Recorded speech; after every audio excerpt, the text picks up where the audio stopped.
வணக்கம். இன்றைக்கி வழிபாட்டு முறைகள் ஆதிசங்கரர் வகுத்து கொடுத்த 6 விதமான வழிபாட்டு முறை அது என்னங்கிறத பார்ப்போம். ஒரு சின்ன விஷயம்தான்.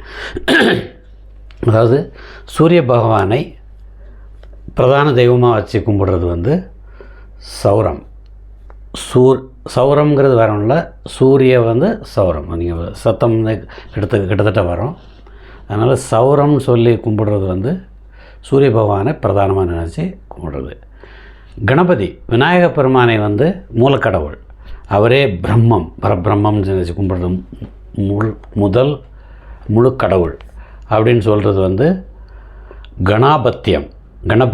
கணபதியை பற்றி சொல்கிறதுனால அது கணாபத்தியம்னு சொல்லி சொல்கிறாங்க. சூரிய பகவானை பிரதானம் வச்சு கும்பிடுறது, மகா கணபதியை பிரதானமாக வச்சு கும்பிடுறது, அது கணபத்தியம்னு இப்போ சொல்லிட்டோம். முருகப்பெருமானை, சுப்பிரமணிய சுவாமி, அவரை முன்னிறுத்து கும்பிடுறது பேர் கௌமாரம், குமரன். நம்ம தமிழில் குமரன் சொல்கிறோம், கௌமாரம் அதுலேருந்து வந்தது தான் குமரன்.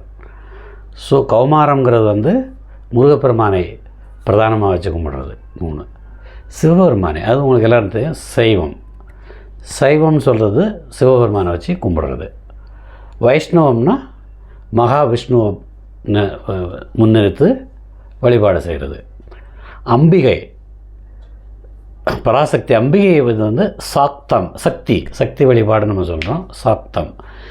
இது எல்லாம் சேர்ந்தது தான் இந்து மத வழிபாடு. அதில் உள்ள உட்பிரிவுகள் மற்ற கடவுள்கள்லாம் சொல்கிற மாதிரி இருக்கும்.